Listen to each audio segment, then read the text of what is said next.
Hello, everyone. Welcome to the Case for Social Justice Assessment of Student Learning. My name is Judy Littlejohn. I'm an instructional designer at Genesee Community College in Batavia, and I'm one of the co-chairs of this subcommittee. We're a subcommittee of the Innovations in Assessment of Student Learning Fact 2 task group. And I'll briefly tell you the names of the rest of us, and you'll kind of meet us one by one as we go through the slides. So Chris Price is also on our committee. He's at the SUNY Center for Professional Development. And Shenna Driscoll-Silvata from SUNY Cortland is with us today. Megan Frievald of Alfred University. She's also a co-chair of the subcommittee. And Caitlin Burton-Prager from the SUNY FIT. So welcome to our presentation, and we look forward to chatting with you about this.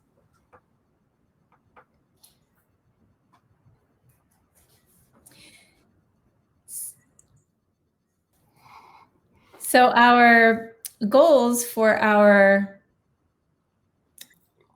presentation today are to explore the research on social justice assessment. We have been exploring and diving into a lot of different realms related to this topic, and we'll be sharing some of those takeaways today.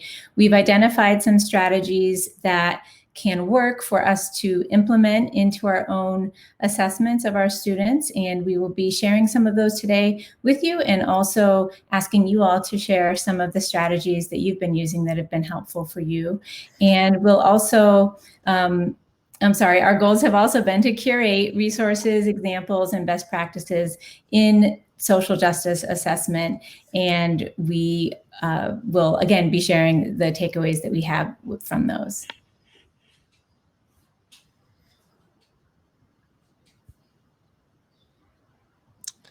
So what is social justice assessment? I'm not going to read the slide to you. You could all see what's written there. But I will say that social justice assessment is almost as much of a philosophical approach to assessment as it is an actual way to assess students.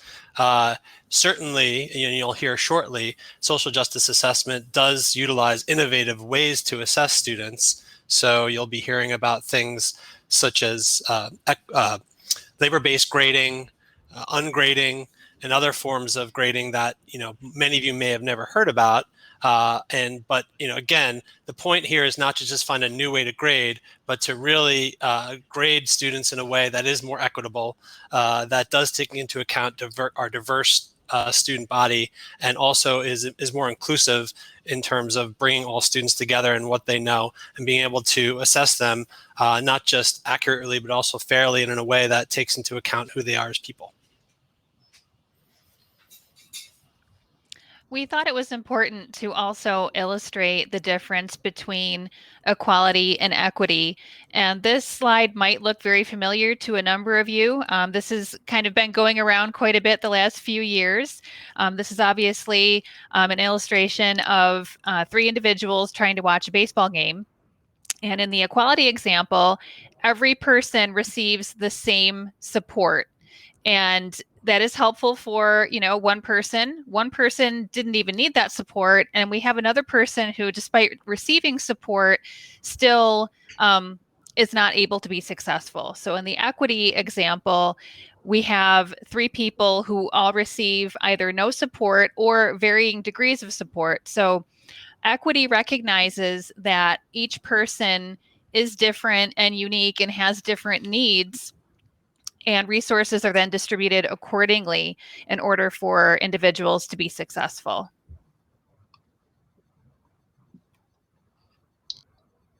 So what are some of the factors that influence issues of equity in the classroom?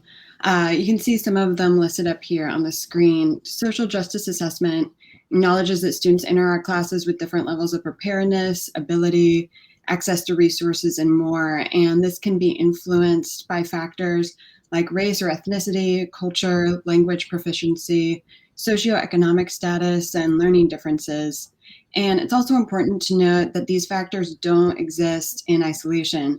There's also complex intersections between these factors that can create further inequities.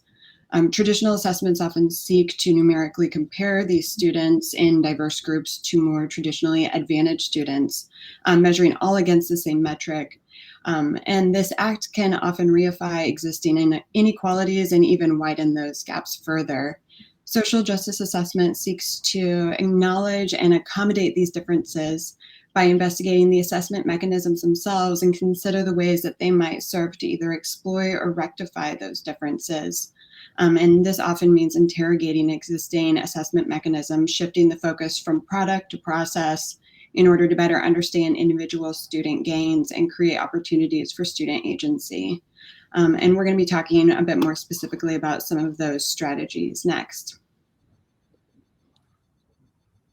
Okay, and here are some of the strategies. And first, I'm just going to describe equitable assessment, which can sort of be considered as a bit of an umbrella under which these different strategies can sit. So the goal of equitable assessment is to provide opportunities for all students to demonstrate learning, regardless of the factors that were listed on the previous slide. And when an assessment is equitable, it focuses on the achievement of learning goals rather than other things that have always been counted in traditional assessments that may have nothing to do with the learning objectives that are being assessed. So there's also a recognition here that learning can be demonstrated in a variety of ways. And very shortly, my colleagues are going to describe a few of these specific strategies that promote equitable assessment. So next up is Judy to tell us about labor-based grading. Labor-based grading is a form of assessment that values the time students spend on their coursework. Students are given feedback on their work or their labor and have the opportunity to continue working to improve their output on their essays, assignments, projects, etc., until they achieve the grade they desire based on their grading contract.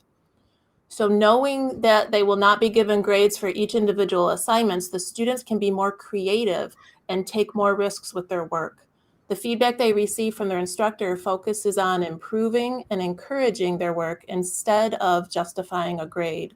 This allows all students the same potential to earn a high grade in a course, regardless of their writing ability prior to the start of a course. And there are different models of labor-based grading varying from instructor to instructor. But basically you start off with a sort of a grading contract that you create collaboratively, and all students, if they meet the parameters of the contract, they would earn a B, or they could go above and beyond for an A, or stop where they've earned the grade that they wish. And then next we have Caitlin is back with ungrading. Yeah, so at its core, ungrading seeks to disconnect feedback from assessment. So within an ungrading strategy, rather than relying on traditional numerical grades calculated using tests or rubrics or other standardized metrics, ungrading seeks to deprioritize or even eliminate entirely numerical grades. Instead, instructors are encouraged to focus their energies on providing learner feedback that encourages growth. Proponents of ungrading argue that traditional grading seeks to force uniformity among diverse student populations, that it provides an incomplete picture of student learning, and that it doesn't truly motivate student learning. Our keynote speaker, who will be speaking tomorrow, Jesse Stommel, is at the forefront of ungrading, and I want to quote him briefly here. He says, quote, "Grades and institutional rankings are currency for a capitalist system that reduces teaching and learning to a mere transaction. Grading is a massive coordinated effort to take humans out of the educational process," end quote. So to inject that humanity back into the process, ungrading can take a variety of forms depending on the instructor's comfort level, subject matter, and pedagogical goals. Many instructors choose to wade in small with measures like grading measures that simplify grading, like pass, fail, strong, satisfactory, or weak, determining a period of the semester that may be free from numerical grades as students gain comfort with the subject matter, or even having students evaluate their own progress in the course by discussing their learning and pointing to work that they've completed and how it relates to their course goals. Instructors that gain more comfort with this approach may even allocate more power to students, asking them to assign themselves a final grade or determining grades collaboratively with each individual student. And I'm going to turn it over to Shenna, who's going to talk a bit more about some simple adjustments to remove barriers. Thank you, Caitlin. So when we think about the adjustments that we might want to make to our assessments, the first thing that we really have to consider is, what are those barriers? We as instructors tend to assess in ways that we have been assessed before. And so oftentimes we might not be aware of the barriers that are put in front of our students because we're just assessing in ways that we have experienced. One important thing to consider when we think about our own assessment practices are what our instructors were like when we think about our own selves. So for example, if we did not have many experiences where our own instructors were of a different race, a different culture, a different language background, a different class, of differing abilities, then chances are we haven't had much experience with diversity in assessment ourselves. And so we didn't experience a barrier because it was there was a similar reflection there. So some of the things to consider are, first of all, asking our students, what barriers have you encountered? And so what we can do to have these conversations, either one-on-one or in small groups with our students, to ask them about their experiences. Secondly, asking ourselves, why are we assessing the way we are? Why are we doing what we're doing? What is it that we're assessing? And then thirdly, how do we come to do what we do? And that reflects back to our own experiences. And so some adjustments we might want to consider making, whether we are assessing online or whether we're assessing face-to-face, are looking at things such as time limits. What is the reason for having a time limit on a given assessment? Is it really necessary in this context? Might we want to extend the availability of time for access to that assessment for our students? Is it really necessary for our students to have forced completion or something, or might we allow them to stop and start? When looking at things such as spelling and conventions of written English, it really depends upon our population. For me, for example, I work with pre-service teachers, and that's incredibly important for them to be able to write carefully because they'll be modeling for their future students. However, there might be times when I might not want to assess spelling or conventions of written English, such as in a journal entry where I might eliminate that aspect of assessment. We might also consider having some assessments be for completion only or incomplete versus having some type of a grade or a number attached to it. Another adjustment we might want to consider is how we form our multiple choice questions if we use them, or selected response questions. So there has been some important research done on looking at what makes a quality multiple choice or selected response question. So that's something to also contemplate, but at the same time to remove that all of the above option or the sum of the above option, because those can feel tricky, of course, for some populations of students. Two other quick things. One, giving our students the opportunity to go back and revisit their initial responses and not lock them out once they've selected a response. And then also something that's more advanced might be conditional release of different forms of questions.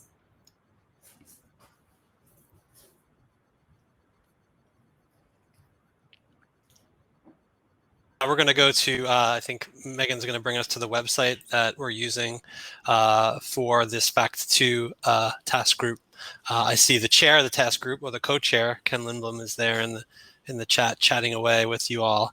But if you go to this website, you'll see that each of the subcommittees for the task group are represented, and each part of the website has a section. The first section kind of gives you our overview of what we've done, the work we've done so far this semester around social justice assessment. So you can kind of basically see our notes as we've researched this topic and pulled it together for this presentation. There's a section of, I don't know, do we want to go through all of it? Mm-hmm. Yeah, you can scroll down if you want to keep going. So basically what the purpose of this is, the process, the way it relates to students and faculty, brings them together, and then kind of some of the things you've been hearing from my colleagues already. They are sort of in a little bit more extended format, and then just some best practices around social justice assessment, labor-based grading, etc.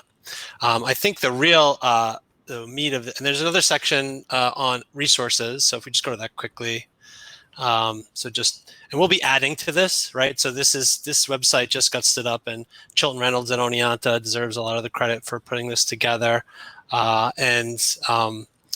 So we have all the resources there, and we'll be adding to this. Like I said, if you have good resources around social justice assessment that you don't see here, please let us know. We'll add it to the website. But the really cool thing about this website is the third piece, and those are examples from across SUNY. So some of you may have gotten a survey from the task group asking you to send the survey out to colleagues on your campus who are doing innovative assessment in their classes, innovative grading practices. And so we've gotten a number of responses, and we've started to populate the website with these examples. This is sort of the whole purpose of this task group, is so that we can make connections across SUNY around innovative assessment. And so we have a few examples there now for social justice assessment, 5 to be total, but we hope to keep adding these. So the survey is still live. And like I said, tomorrow there will be the overall task group report. And so there'll be more information about how to contribute to that survey, and then get your example up here if you have one to share.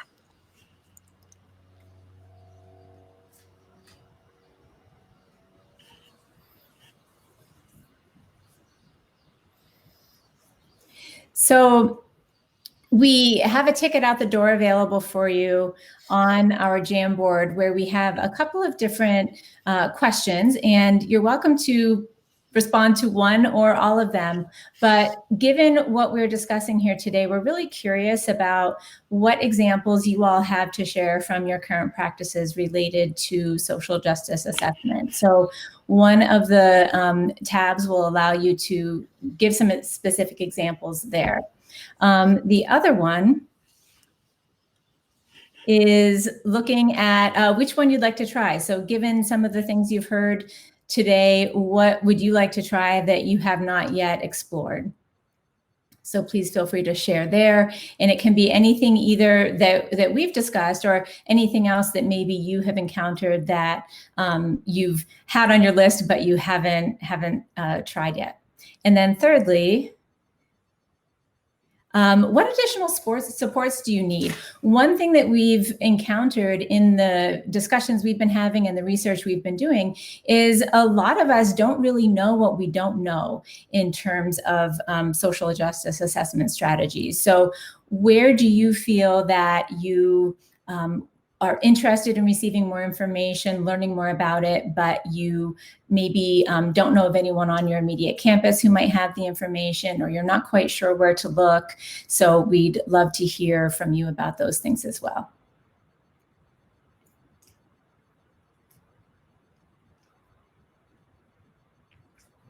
Okay, and once again, we are looking for examples. So if there's a practice that you have been using in your classes that falls under the category of social justice, or even any other innovative assessment, please feel free to fill out this form. We'll take a quick look at it here.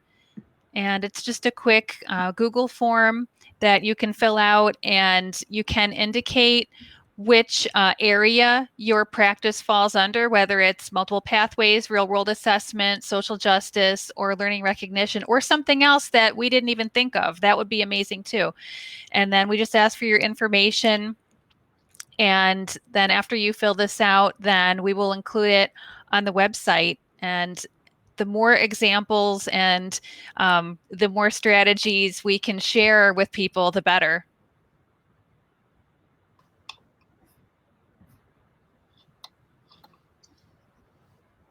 So if you have any questions or thoughts or contributions, there's a couple of ways that we can engage. We have about 10 minutes left in today's session. So if you have immediate questions or contributions, you can go ahead and feel free to post them in the discussion for this panel.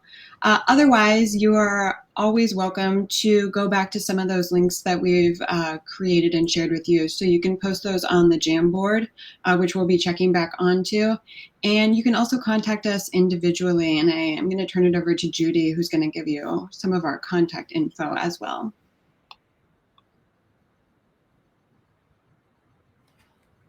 Well, here's our contact info. You can email us. You can ask us a question on the Jamboard too. We'd be able to respond there. And you can ask questions now in chat. And I love seeing all this participation in the Jamboard, and I'm hoping that everyone is hopping into the forum to share some examples too. And there's a question in the chat that says, if there is time, can you provide the definition of ungrading again? So ungrading was, Caitlin, was that you? Yeah, that was me. Discuss that a little bit more. Yeah. So I don't have the formal definition in front of me, but the basic principle of ungrading is seeking to disconnect the numerical act of assessment from the process of student feedback, right? So rather than relying on rubrics or testing or other kinds of standardized metrics to kind of alert students to where they are progressing in the course, ungrading tries to shift that focus to providing learner feedback that encourages more growth and potentially even revision. The goal here is to focus on the student's individual learning gains as opposed to where they might fall on a more standardized numerical metric. Jesse Stommel is a great resource for more information on this. I've been reading a lot of his work in preparation for this presentation and would encourage you to check out some of his writing.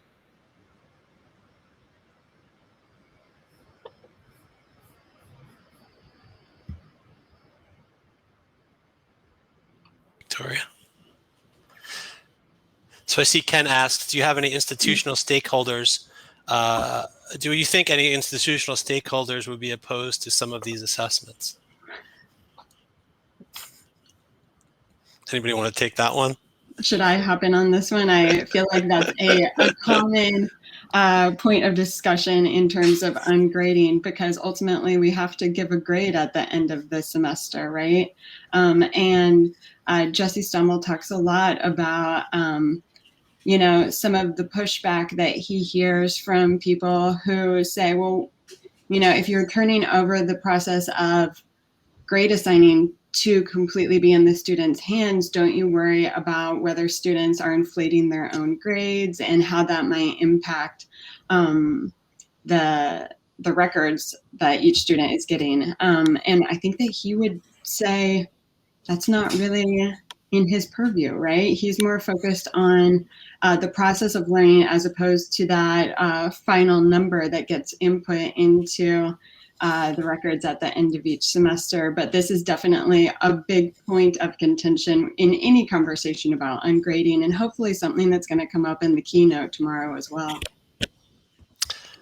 So I know there's a lot going on. I was looking in the discussion forum questions, but I'm just going to go through the Q&A because I see folks put them in earlier. And I think I can handle this next one if you guys don't mind. How important, from Paula, is it that students are made aware of a teacher's attempt to integrate these practices into his or her classroom? I think it's essential. You know, I think if you, especially because most students will not be used to this type of assessment. And so if you try to just do this and just kind of do it on the sly and just kind of slide it right by them, their heads will probably explode, right? I mean, I use specifications grading in my classes, which is not exactly ungrading. I mean, they do get a grade at the end of the course. I just don't grade any individual assignments, and they get a grade based on how many assignments they complete at the end of the semester. And, you know, it requires weekly, if not multiple times a week in its online class, communication with the students, reminding them about, you know, why they're not getting a grade, what what they should look for in feedback, because feedback then becomes super important, right? Because if they're not getting a grade, they need to sort of know how they're improving, and they need feedback, right? And they need to figure out how to incorporate the feedback into their next assignment. So if you're not communicating with them on the regular, you know, they're going to get super frustrated because this is not something they're used to. Anybody else want to add to that?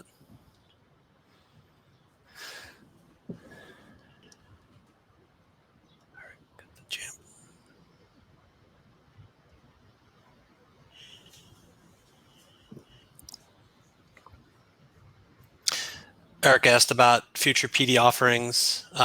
We've talked about that. We talked about maybe a symposium on assessment, but no concrete plans have been made yet. The one thing that I'll add in is, as someone in the Jamboard had mentioned, connecting with colleagues who are interested in this topic. I'm at SUNY Cortland, and I see that Haley Ruloff, our guru from design, is here, and we have an online teaching group where we meet weekly. And consider, if this is something that you're interested in, start an informal group on your campus and invite colleagues to join you. And the more you begin asking these questions and sharing resources and ideas, I think the more that other people will be curious, because I know in our own research and discussion about this, when we were reaching out to our own campus colleagues, people said, wow, that's really interesting. I hadn't really thought about that. So just a consideration if you don't have a similar group on your own campus. There's two questions in the Q&A. Does anybody want to take the question about whether or not these approaches are more difficult in STEM disciplines? I teach more humanities, social sciences, but I'm sure there are folks out there doing this in STEM.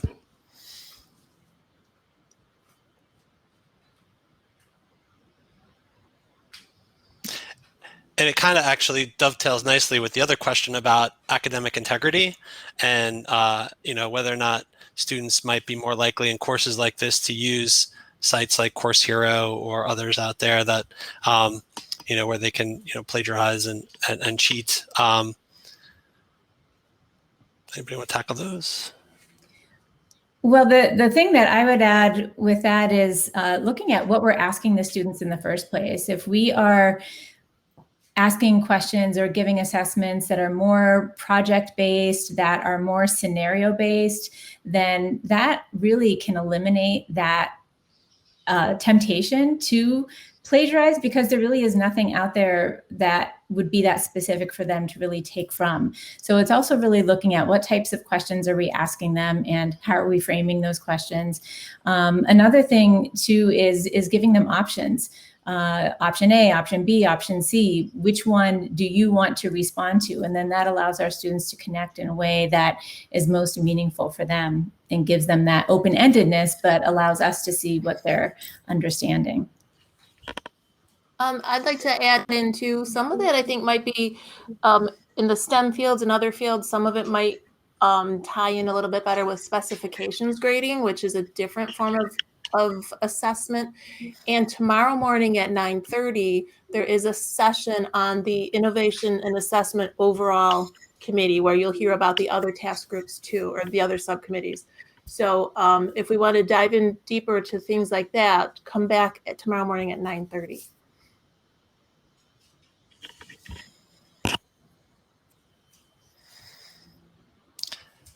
Yeah, there's some really good discussion going on in the discussion forum there.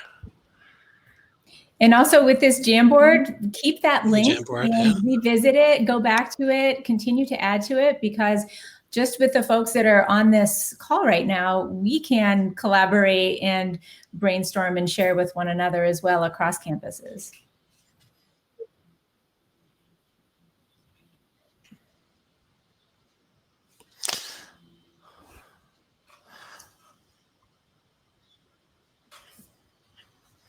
Well, thank you all for coming. Thanks, Megan, for being our slide person.